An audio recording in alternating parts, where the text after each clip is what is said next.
And we are live. Welcome. I think I know who's here. Let me know if you can see and hear me, and we'll get rolling. Can you see and hear me? Just in case you can't.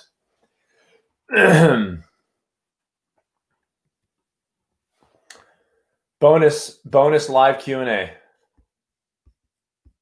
An unexpected one. Any?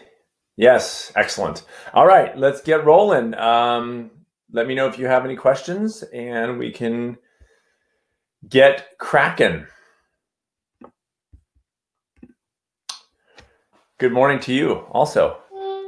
What do you got? Anything? You've been at least perceived to be past the program, which is cool. So a couple days you survived, and you were like, you're still alive. Amazingly, I don't know how you can do it without being in the program.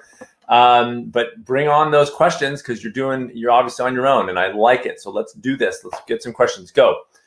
This will be really helpful. Hopefully, maybe you've had a couple days to kind of think about things and get deeper. So post-program, anybody watching this, post-program, all of a sudden now you have more time in your hands. You can now get a little deeper on the steps list and really suss out a list that is appropriate for you post-program. Meaning, even though you have more free time, you also don't want to be overwhelmed by a huge step list.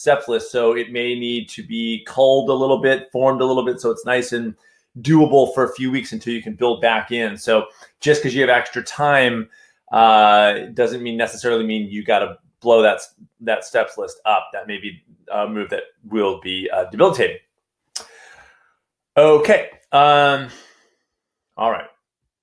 Let's just do this. I have a weekly step that should be easy, but I'm just not doing it. Okay, it's my going to bed at 9:30 one night per week. Okay, so let me post the other one. Okay, well, I'm reading it. So it ends up not showing up on the archived one anyway. Okay, so the question a couple of ways we can go about this. The question when a step is not working can often be that it's too much, in which case you back it back down, like start with 10 o'clock and then back it to 9:50 and 9:40 and kind of do it that way. The second thing is just to simply ask this question. What is going on such that you're not getting it done? I get to Sunday and I find I've run out of time. Okay. So the second part of my answer would be to what I just said, which was to ask yourself what the circumstances are around that time that is not enabling you to get to, in this particular instance, the bedtime at 9:30. So what that means is that it's not really about the 9:30, it's about everything else going on that makes you feel like you just don't have enough time. So I would shift the brain to your efficiency at other times to get you to that 9:30. Much like the analogy would be a step of, I want to eat just a huge salad for dinner on Monday nights, and you just can't get it done. It's probably not about the salad. It's probably about, getting home from work and being exhausted or stressed or fatigued, or Monday is a particularly hard day. Making the salad ahead of time could be helpful so that the prep doesn't seem overwhelming to you. So the question you should ask yourself, and I can dive in here, but it might get a little bit too particular. But what is going on Sunday such as you run out of time? In which case it is a question of, are there moments that you're not grabbing for yourself? Are there moments that you could be small stepping in other areas to get more things done on Sunday, to start things a little earlier, such that by the time you hit 9:30, you felt like you've done a good thing, a good day's work, and you're ready to get into bed by 9:30. So, a little less time on the newspaper or social media or something. So then your question is, do you think setting a specific day of the week would help? I like the idea of preparing ahead of time. It depends. Sometimes it's one day a week, like it's ambiguous. It's not a set day. It's not like 9:30 on Sundays, because sometimes that doesn't work. But it could be, that's a weird one a little bit. Like I've had people do 10 minutes of blogging on Saturdays and Sundays, but that 10 minutes can be wherever, and it's so small that they get to it. They get to that 10 minutes. But 9:30 is such a fixed time that there may be Sundays where you just simply, for the whatever circumstances, a party that's Sunday night, that all of a sudden you can't do that 1 day a week step because of Sunday. So in general, I tend to get into the practice, tend to say to bed at 9:30 1 day a week, so that you can get to the day where you're like, yeah, tonight's like the perfect time for me to go to bed at 9:30 because I don't have much going on. And then you can sort of make that determination. To me, that would be a better way to as an entry point into a step like this. All in all, I think the step is, I'm guessing, is that you want to increase your sleep. And so keep your eye on that ball too, because then it becomes less about the particular day and more about the overall goal, which is that you want to be getting sleep and want to start experimenting with adjusting your life to get you in bed earlier. That can be less TV. That can be less entertainment in general. Okay, so yeah, here we go. I've been going to bed after midnight and I've been wrecked the next morning most days. Maybe starting with 10 or 10:30 is more doable. Absolutely. So if that's your deal, I would even move it to 11. I mean, honestly, or in bed by 10:30, and then you get to read for an hour or whatever. But lights out. Like maybe there's a bedtime that's earlier, but a lights out that's a little later, so that if there's still things for you to do, you can do them. But you're getting into the practice of getting in bed by 10. And maybe your light goes out at 11. And then that's backing it up an hour, and you may not fall asleep right away, but it's that practice. Your body, as I always say, your body and mind adjust to what you do most of the time. So getting into bed at 9:30, probably if you go to bed after midnight most days, you're not going to fall asleep right at 9:30, but don't, it's okay. Like, get in bed and do your deal. And yeah. So, you get in the practice, and over time you will adjust. So yeah, I think 11, lights out by 11, I think it's a good step. And the thing is like, remember that you set the thing 9:30 and you weren't doing it. So again, as a small stepper, you go, well, it may not seem like enough, but I haven't been doing anything. So it's so much better than doing nothing. And you don't feel like you're failing on top of all that. So I think that's a really good place to start with the additional sleep. Is you get in bed earlier, but you don't put the pressure on having to fall asleep, but get in bed at 10:30. And then lights out at 11, or lights out at even 11:30, and you've backed it up by a half hour. And then you kind of incrementally over time get that done. Once you get into the habit of getting in bed by 10, let's say, it moves up. That's actually happened to me, interestingly, or not, but coincidentally, I've been getting in bed earlier. My wife and I would tend to go to bed like 11, 11:30 during the week. And I was definitely feeling tired, and so I started kind of getting in bed earlier, sometimes like 9:30 or 10. But if I'm editing a video, I'll sort of do it in bed. But I'm in bed. I'm ready for bed. I'm ready for bed. Another good option for people who want to get to sleep is, right after dinner, get ready for bed. Like, brush your teeth, do everything you're doing, get your pajamas on or whatever you wear to bed. Like, get all that done so that it's not looming over you later. Like, oh man, I still got to brush my teeth. All that stuff I just want out of people's brains, because it's just muddling and just heavy. So if you just finish dinner, and that could be a step on your steps list, get ready for bed right after dinner. Then you're like ready. And then when you want to feel like you want to go to bed, even if you still have work to do, you just get into bed. It's already done. You just get into bed, and there's nothing hanging over your head about that. So, so I think that's cool. It's back to the idea that it already seems so small that I was having difficulty. Right, exactly. And this, by the way, Heidi, is going to be your battle going forward. It's 12 weeks is not enough to lose these perceptions we have of achievement, and this is not enough. And these are all things to come into question, because there is no objectivity to that. There's no objectivity for what is small enough. That's up to you. And so, yeah, it seems like not that big of a deal, but it is obviously if you're not doing it at all. And so it is letting that stuff go, and it's letting the surface ego go. That's how I look at it. For the deeper ego, for the real you, to say, no, I am actually making these decisions here. And that's stuff that for whatever reason, I think is not enough. Well, it is enough. And for you, if it gets you to do it, plain and simple, and it makes your life better, and you totally, that's the ball game. I like the idea you can get ready for bed when the kids get ready for bed. That's brilliant. Yeah, I do that. That's one thing that has helped me, is I just kind of get to bed. I get ready for bed earlier. And just knowing that I can now slip into bed at any time is like so excellent. Like I do cold therapy, so I've been moving that up. I used to wait till that toward the very end. So I'll like take my cold shower a little on the early side, like when the kids are getting ready for bed.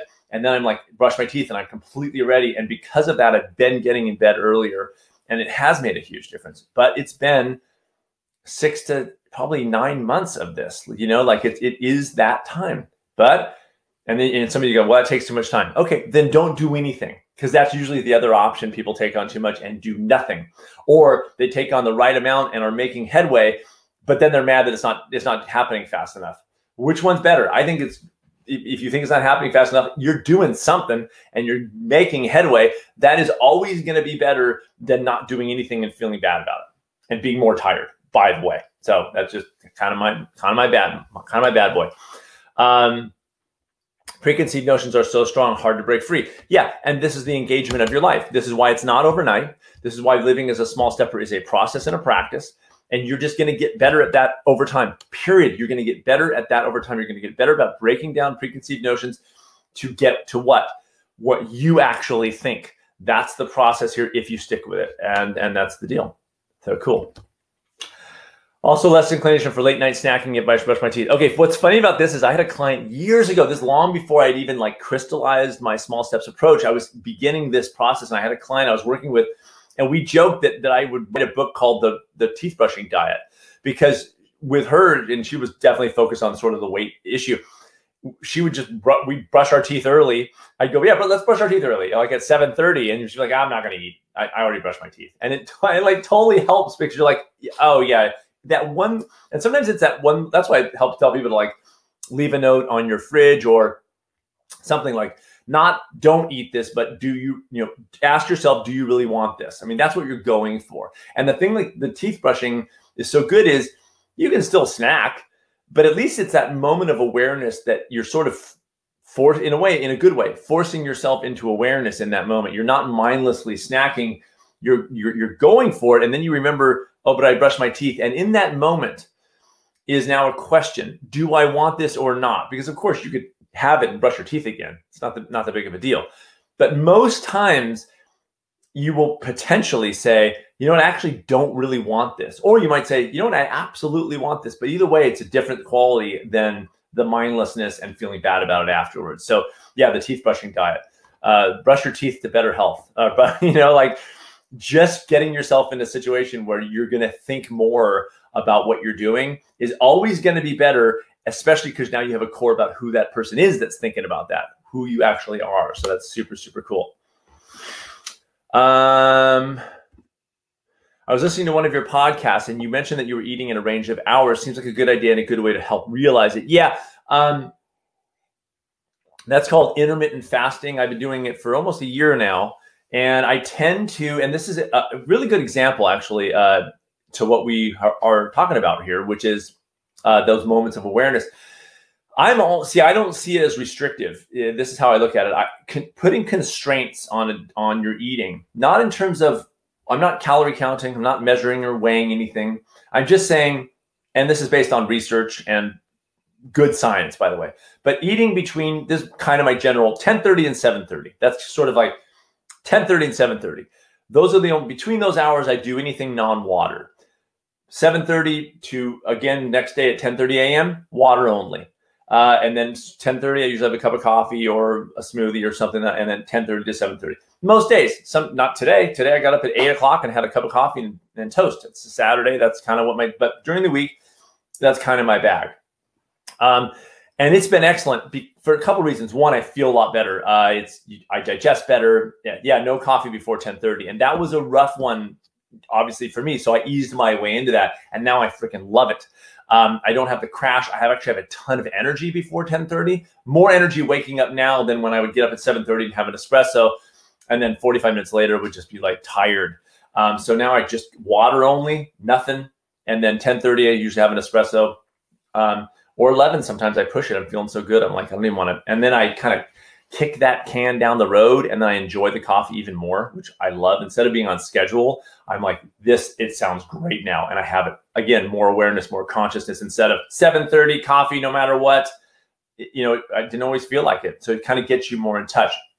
And that's what I was getting to. So when you hit constraints, intentional, 10:30 to 7:30, you're more interesting. You're more aware. You're more aware of how you feel. You're more aware of the things that you are eating, the amounts that you're eating. It just kind of, it becomes, I hate the word mindful because it's overused now, but instead of mindless, it does become more mindful by setting an external, we are just surrounded by food, obviously, so we don't have to think about it. We're not going to search and look. We don't go, am I hungry? There's accessible food, so we're just doing it all the time. But when you set constraints, all of a sudden now you've got to get in touch with it, much like brushing your teeth and then going to the snack and saying, well, wait, there's that moment. And so, yeah, my advice is don't move to this tomorrow, but think about it and percolate, good pun, and kind of think about it. It's kind of an interesting thing. You'll survive. Not only will you survive, you'll actually thrive. There's a lot of good science on this, that they've done research on incredible cancer research, breast cancer, particularly 38% reduction in breast cancer and breast cancer recurrence by intermittent fasting. And that was without even changing the diet, just by keeping the eating during daytime hours. It's sort of our animal circadian rhythm relationship where we eat during light and not during dark. And we're faking that with fake light. We eat at 10:30 and our body's already shut down. The bacteria in our gut, it's all kind of done. It's like, we're not eating right now, but we are, and it messes us up. So fat loss, lean muscle increase, pretty amazing stuff. Pretty amazing stuff. I will recommend this podcast, Found My Fitness. It's Rhonda Patrick is the woman. She's a PhD out of San Diego. Look up her site, Google her site, Found My Fitness, and look up some of she has a ton of podcasts with other PhDs who are doing the actual science on this about intermittent fasting. It's incredible. Some of it gets pretty darn technical, but listen to it anyway, because it's like nuts what it does to the immune system and inflammation, and it's mind blowing.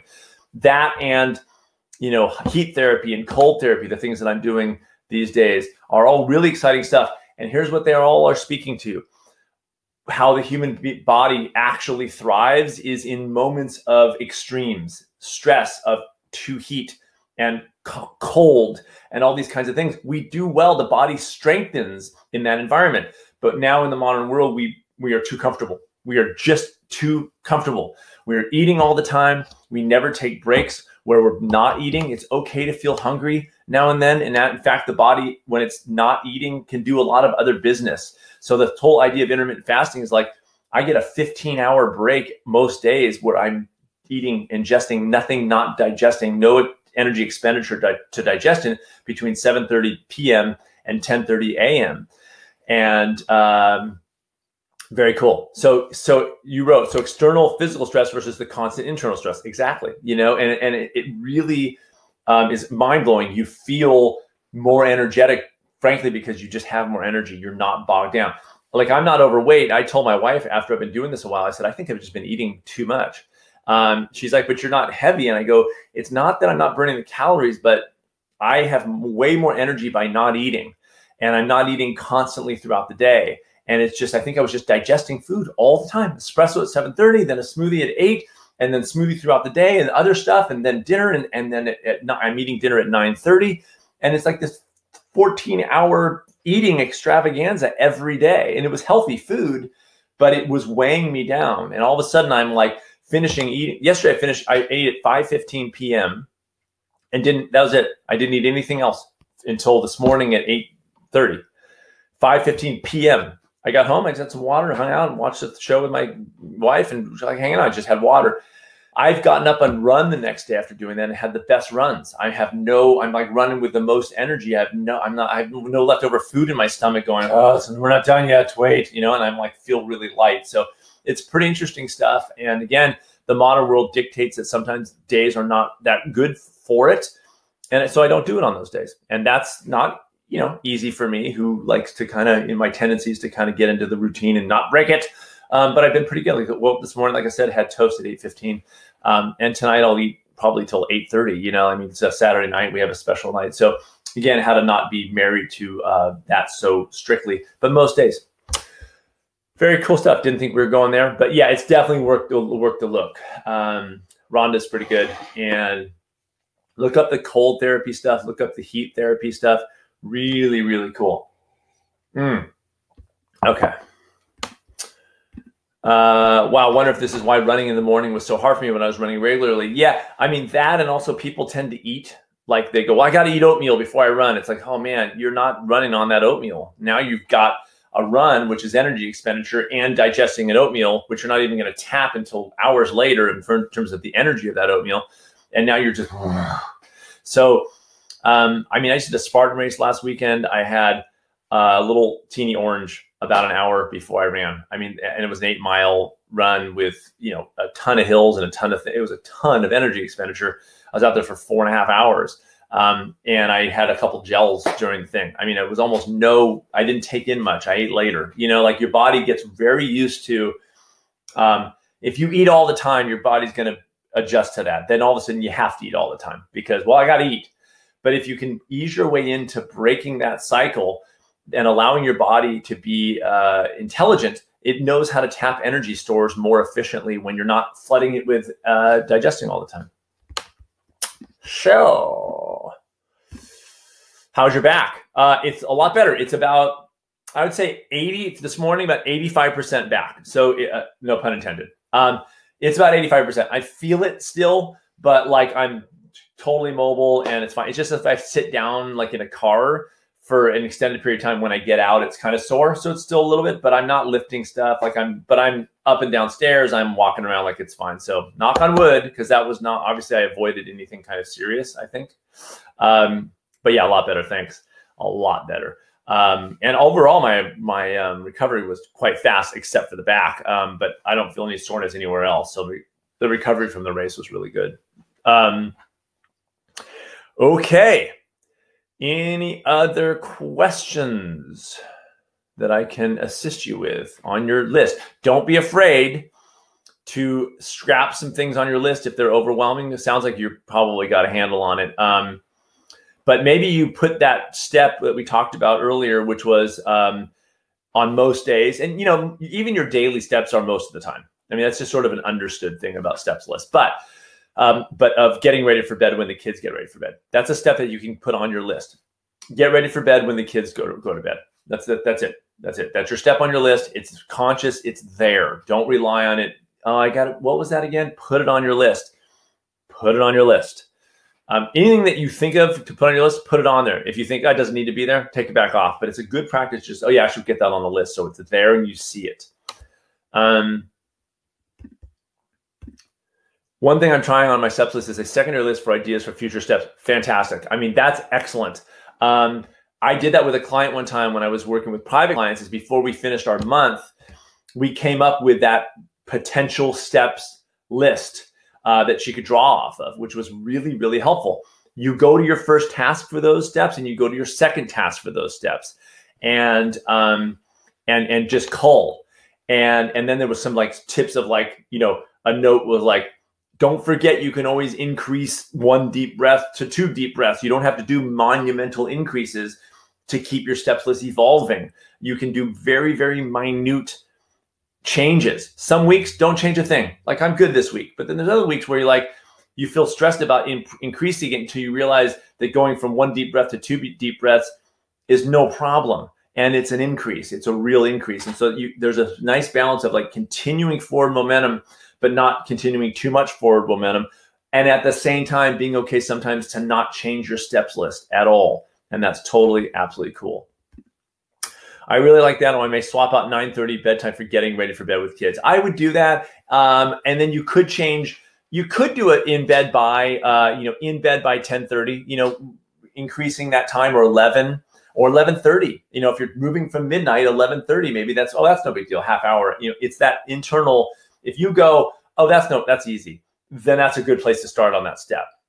If it's 11:50, if it's 10 minutes and that's the place, then that's the place.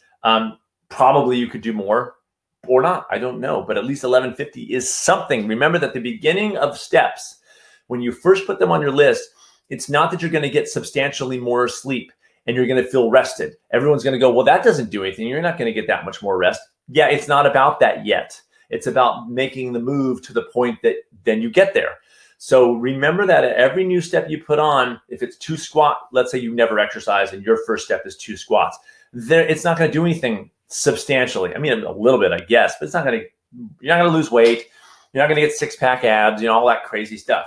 But you are going to start exercising to the point that eventually it will build into exercise that does do what exercise does.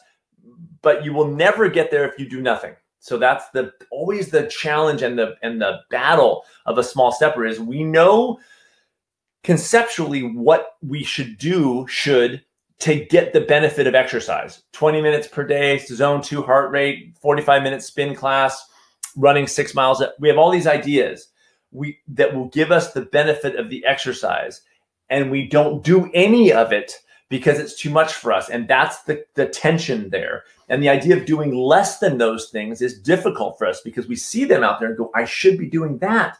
I'm not going to get any benefit from exercise if I'm not doing that.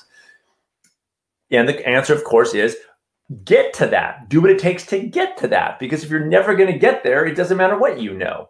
But if you start the process and get to that, then two things. One, you'll get the benefit eventually. And 2, when you get there, you won't burn out because you eased your way in there. And then when you land, you're like, it's no big deal. You're like, yeah, I'm running 6 miles a day. I'm going to think about it. Such a super cool thing. It really continues to amaze me how much doing a truly small step improves my life. It is so awesome. Yeah. And this is the hard sell for me. This is why I'm frankly just having a huge challenge marketing this program, because I don't know how to encapsulate what occurs in somebody's head when they find how good it feels when they do something, even in this previously, oh, that's ridiculously small. And then they do it and it does make a difference, and you are taking control of your life, and it's you, not me. And you're doing it. And what that feels like is you can't substitute it, but also it's really hard to market because I don't have an external 6-pack abs in 12 weeks. I have a, you'll be a lot happier. Like it's you'll be more in control of your life in subtle, nuanced ways that people outside of you may not even notice. It's rough. So that's my challenge here, but that's what you're seeing. And the more you see that by keeping your steps as small as possible, that feeling is a drug, and it will feel like you never want to lose it. That feeling feels so much better than the feeling of feeling like you're failing. Oh, I just can't get to bed at 9:30. For some reason, I can't do it. Look at the language change when you go, what's my workaround here? What can I do to solve this issue? What can I do to get around this? Positive, work, accomplishment, self-esteem. That's that discussion. So much better than and so, but I don't know, whatever. It seems like emphasizing how much small steps over time improves life instead of 0 steps. Yeah, I mean, maybe that's my bag. It's like, look, if you're not doing anything, it's just that. But again, I'll revisit that battle, which is people think that small steps like 2 squats per day is doing nothing. I mean, that's the thing, is they think that's nothing. That doesn't do anything. So that's the hard thing is they go, well, yeah, but why would I do that? That doesn't do anything. And then the longer conversation of, well, because you eventually get to, and then it's like, I gotta have like a 20-second deal, but whatever. I'll crack that nut somehow. So little time investment, and I'm so much more me. I make boundaries in my life. I'm stronger in who I am. Yeah. Or as I would say, you're finding the strength that was already there. It gets lost. All of us actually have the ability. I really believe that. I could be naive, but I actually think that to be true.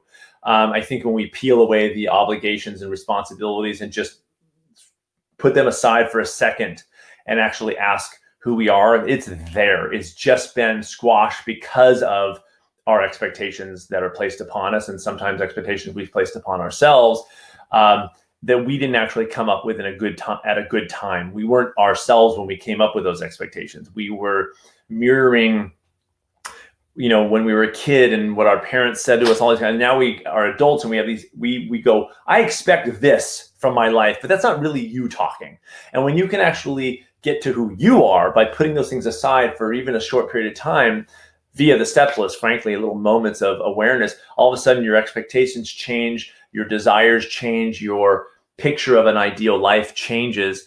And simply what it does is you finally see it for the first time, and I think you're seeing the excitement of that because you're seeing that it's there, and you actually do have a very clear picture if you can get to it, and that's the difficulty. But that's why this work I think is so fun, and you earn it when you find it. I'm not sitting here telling you, here's what you need to do.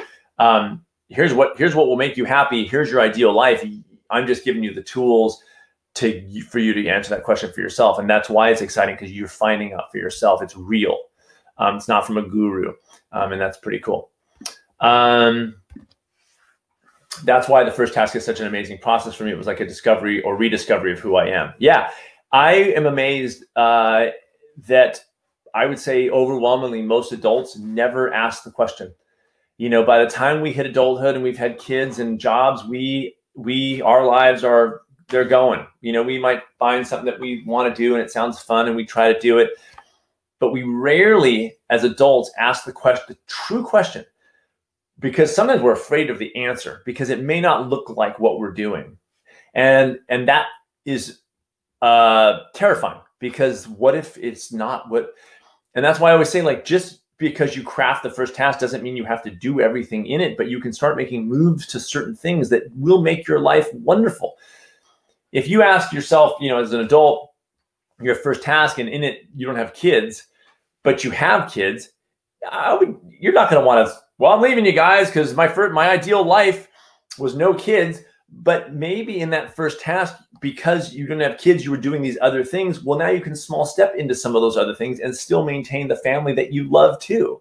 And if I didn't have kids, I'd be an artist. Well, you can be an artist and have kids, because if you think as a small stepper, you don't have to give that up just to do this whole thing. You can make art because you can make a step that's doable in the context of your life as it exists. But it's good to know your ideal, because now you've got a direction. And that's what I like about this process and about the first task. You don't have to give up any, just good to know. And now you can work on it. The pressure is relief. If I didn't give you the small steps process and just said, what's your ideal life? It would bum people out, because they look and say, well, see, I'm not doing any of that stuff.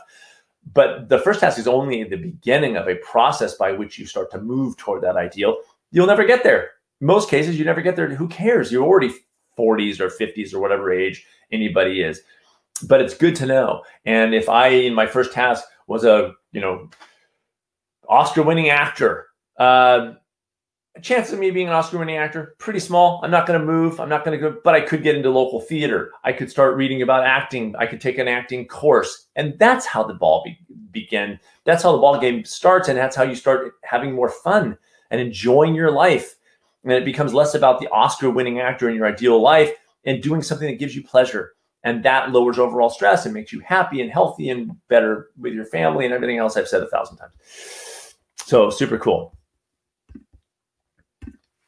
For me, I've been waiting for my family to want to join me in my interests. Now I'm just going ahead and doing them. And if they want to join me, great. If not, that's good too. I think that's huge for a couple of reasons. One, you're honing on what will actually make you happy, because it does your family no good for you to be unhappy. And number two, you're realizing that you actually don't, well, there's three things. Two, you don't need anybody to make you happy.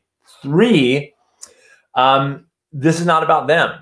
And so it also gives them room to pursue their own happiness. And better yet, I'll add a fourth, that your kids are going to see that they're going to be affected by your example of doing things that give you joy. And I think you're doing a great service for your family, spouse and children, to see you taking control of your life and living a good life. I think that is very powerful and awesome. And there's just there's wins all the way around.